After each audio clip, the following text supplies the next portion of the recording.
If you're new to CNC, then a flag is a great little project for you to start out with. It'll give you professional results using some standard bits, all while helping you learn, so let's get to it.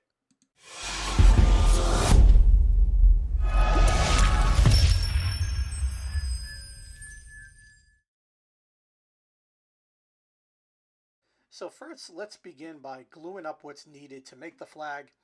I've got some pine stock here that's roughly 3.5 by 28 inches long. The flag overall is going to be around 14 by 27, so just made it a little bit oversized. And to make this a quick fun project, I'm using DAP's Weldwood Instant Adhesive. This adhesive actually cures in 30 minutes.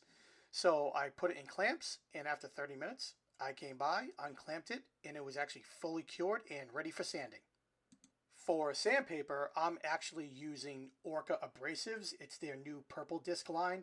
It's some of the best sandpaper that I've ever used, and I'll put a link in the description below. I started off with 80 grit to get a nice flat surface. Then I switched over to 120 grit. Once I was done sanding, I broke out the black paint so I can paint the whole blank. I did 2 coats. I did 1 coat, obviously, waited for it to dry, came back to the 2nd coat and checked it over. And once it looked good, I knew it was ready for the CNC. With it dried, I did square the left side so I had a true edge to work off of. Now over at the CNC, I'm using the L clamps to secure it to the base. These work really well. There'll be a link in the description below if you're interested. We're going to start with the 30-second downcut bit. I'm using a Z probe here. If you do not have one, the paper trick works just as well. You slide a piece of paper underneath it till like you can feel it scraping, and then you set your Z height right there. The Onefinity actually has a safety measure on the probe where to make sure that your collet and the magnet are touching, you have to touch the probe to the router bit itself, then it will zero it out. Now we're off carving with the 30-second downcut bit. Now, if you're wondering why I chose the 30-second downcut bit, I did this with the interest of it being for beginners. So I knew that I wanted to use the 30-second bit on the lettering because it's small and it gives really crisp corners on small lettering.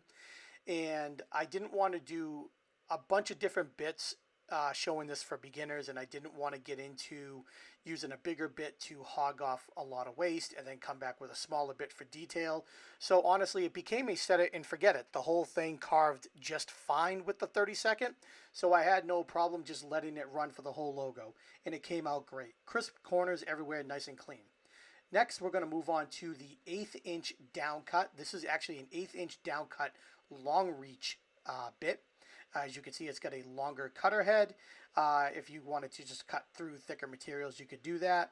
The 1/8 inch I'm using to carve the outline of the patch and also the stripes. Again, I probably could have used a bigger bit, but I do like to get those crisp corners again, especially on the stripes. So I just let it run, set it and forget it, nice and easy on the 1/8 inch bit. And as you can see here, it came out great. But one thing you will notice is that in some sections, it looked a little shallow, which means that my piece wasn't completely flat. And guess what? When you're a beginner, sometimes that happens, which is why I left it in here. And it's real simple. You could just kind of go back and redo those specific stripes. Nice and easy. Just go down a little bit deeper. And before you know it, you're able to hide that flaw nice and easy. The final bit that we're going to use today is a 60-degree V-bit. Now we're going to V-carve instead of pocket, and this is going to be for the stars and for the officer's name. I'm going to use the probe the same way, and if you don't have the probe, use the paper trick the same way.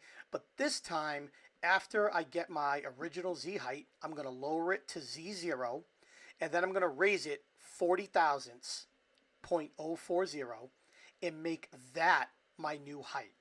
V-carving can be tricky even for people with experience.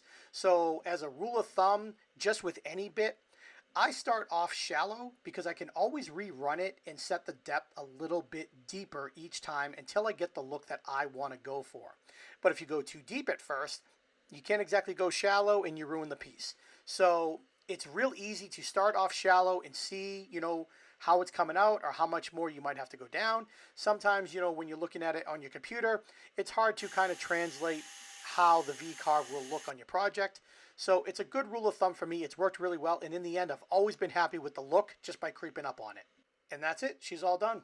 As you can see, pretty easy to do, 3 bits, and now we have a great looking professional project in a short amount of time. So now I'm going to take it out of the CNC so we can paint the blue stripe, sand it down, cut it to final length, and spray it down with the clear coat. So let's get to it. I took it upstairs and broke out the painter's tape and quickly just taped off the stripe area. I had some blue latex paint. You can use spray paint as well. This isn't very complicated. I gave it a couple coats, waited for it to dry before I pulled the tape off. Then I brought it back downstairs, and if you notice it's a little dull, it's because I hit the whole thing by hand with 320 grit. It evened off the surface, nice and smooth. It blended in some areas of black that I touched up. And it also got rid of like some fuzzies from when you were carving. That is very common, and that got rid of it. So now that that's done, I'm going to bring it over to the miter saw because I have to cut it to its final length. And one quick chop and it was all set. And then it was time to bring it over to my table saw. The table saw, I actually kind of crept up on the width here. I did take a measurement, but I wanted to make sure that I wasn't too close to the stars. So it took me a couple of rips, and then I got it to the way that I wanted it to look.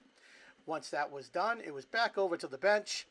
Broke out the Orca abrasives again. They're purple discs. This time I just used 120. That's all that was necessary.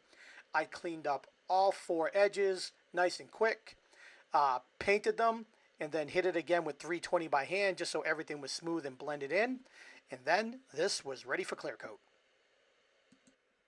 I spray all my clear coats with Graco's 9.5 Finish Pro. It's one of the best sprayers that I've ever used. The poly that I'm spraying is General Finishes Enduro Clear Poly. It's a water-based poly, crystal clear. It's really incredible stuff. I use it a lot. It dries fast, so you can recoat fast, but the results are just impeccable. Sand 320 in between coats, and in the end, the finish will be flawless, as you see here. So the last step for me, which definitely is not a necessity, but if you happen to have a laser, bring it over to your laser and put your logo and your social media channels on the back to kind of help promote yourself a little bit. If you do have a laser, I highly recommend getting this blue rubber mat from Rockler. It's absolutely awesome. It's perfect for the laser. As you can see, we've got a beautiful finish now on the flag, and I don't want to lay it down on a metal grate, so I'm now laying it down on that rubber mat to protect it. And I'm just kind of eyeballing here where I want my logo and stuff to go. It doesn't have to be perfect. It's just on the back for people to follow along or, you know, remember me by down the road. The Thunder Laser 100 watt is truly an incredible machine. And I had my logo, I should say, lasered in no time. And then we're on to the very last thing, which, again, not a necessity, but it's a nice little touch. So let's wait and see. And the final touch that I was speaking of is this little picture hanger. You can get a package of these on Amazon for just a couple bucks. I'll link it below. But again, it's one of those things where it doesn't cost you a whole lot, but it adds a lot of value. It just shows that you're thinking about your client. This way they can hang it up in their home right away. They don't have to do that. Nice little added touch that they'll appreciate. And that's it. She's all finished. Came out pretty good to me. What do you guys think?